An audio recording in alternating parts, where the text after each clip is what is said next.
کوئی مرتبہ نہیں ہے، ان کے پاس جانے کی کوئی ضرورت نہیں ہے۔ آؤ دیکھو قرآن ہمیں کیا تعلیم دیتا ہے۔ اللہ کہہ رہا ہے دعا کرو اہدنا الصراط المستقیم، اے اللہ ہمیں سیدھے راستے پر چلا۔ اس کے بعد پھر اللہ اس کی تفصیل بیان کر رہا ہے کہ سیدھا راستہ کہتے کسے ہیں۔ پہلے کیا کہا؟ سیدھے راستے کی دعا کرو، اہدنا الصراط المستقیم، اے اللہ ہمیں سیدھے راستے پر چلا۔ اب سوال پیدا ہوتا ہے نا کہ ہم نے دعا تو مانگ لی، معرفت کیسے ہوگی کہ سیدھا راستہ ہے کون سا؟ معلوم کیسے ہوگا کہ سیدھا راستہ ہے کون سا؟ کیا مولا جو سیدھا راستہ دکھ رہا ہے مراد یہی ہے سیدھا راستہ، یا کوئی عمل کے اعتبار سے ہے کہ اس طریقے سے عمل کرو یہ سیدھا راستہ کہلائے گا؟ تب اللہ فرماتا ہے صراط الذین انعمت علیہم، خود ہی دعا کروا رہا ہے اور خود ہی پھر اس کی تفصیل بھی بیان کر رہا ہے کہ تم یہ دعا کرو کہ مولا ان لوگوں کے راستے پر چلا، ان لوگوں کے راستے پر چلا انعمت علیہم، جن پر تو نے انعام کیا ہے۔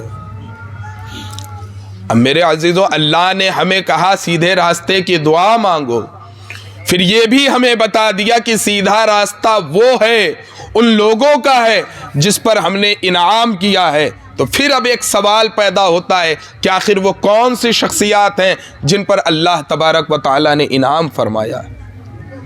تو آگے قرآن مقدس میں اللہ ارشاد فرماتا ہے اولئک الذین انعم اللہ علیہم من النبیین والصدیقین والشہداء والصالحین، یہی وہ لوگ ہیں اولئک الذین انعم اللہ علیہم، یہی وہ لوگ ہیں جن پر اللہ تبارک و تعالی نے انعام کیا ہے۔ کون ہیں؟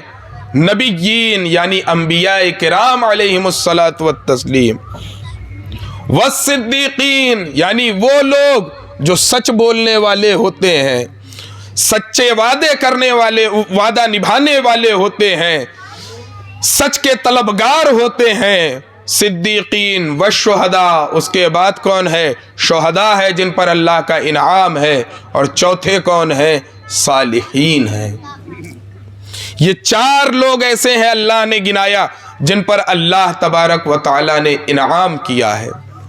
اب میرے عزیزوں میں یہاں پر ایک بات کہنا چاہتا ہوں، انبیاء کرام پر انعام ہوا کیونکہ اللہ نے انہیں اپنی نبوت سے سرفراز کیا ہے۔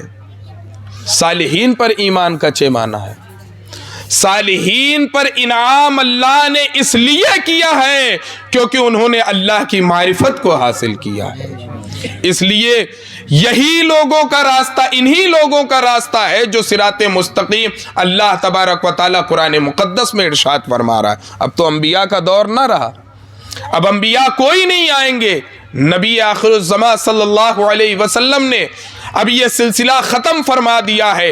اب جو بھی آئیں گے صالحین کی شکل میں آئیں گے، اب جو بھی آئیں گے اولیاء کی شکل میں آئیں گے۔ یہ صالحین کون ہیں؟ کہیں ان کو ولی کہا جاتا ہے، کہیں غوث کہا جاتا ہے، کہیں قطب کہا جاتا ہے، من جملہ ان تمام کا نام صالحین کہا جاتا ہے۔ تو گویا اللہ تبارک و تعالیٰ ارشاد فرما رہا ہے کہ ہم نے انبیاء پر انعام کیا ہے، صدیقین پر انعام کیا ہے، شہداء پر کیا ہے، اور اولیاء کاملین پر کیا ہے۔ اب اگر کوئی اولیاء کے طریقے پر چلتا ہے تو وہ صراط مستقیم پر چلنے والا ہے، اولیاء کے بتائے ہوئے راستے پر چلتا ہے تو وہ صراط مستقیم پر چلنے والا ہے۔ آج ہر کوئی صراط مستقیم کی طلب میں ہے، ہر کوئی چاہتا ہے ہمیں سیدھا راستہ مل جائے چلنے کے لیے، ہم سیدھے راستے پر چلنے والے بن جائیں۔ میرے عزیزو، تم ان انعام یافتہ لوگوں کو چھوڑ کر کبھی بھی سیدھے راستے پر نہیں چل سکتے۔ اگر تمہیں صراط مستقیم کی طلب ہے تو اولیاء کے در سے وابستہ ہونا پڑے گا، اولیاء کے دامن سے جڑنا پڑے گا۔ جب ان سے جڑو گے پھر تمہیں بتائیں گے کہ کس طریقے سے زندگی گزارنی ہے، اور وہی صراط مستقیم بنتی چلی جائے گی۔ تو میرے عزیزو، اولیاء کاملین کے بغیر تو صراط مستقیم پر نہیں چلا جا سکتا ہے۔ تو آج تم کس اعتبار سے ہمیں اولیاء سے دور کرتے ہو؟ ارے اولیاء تو وہ ہیں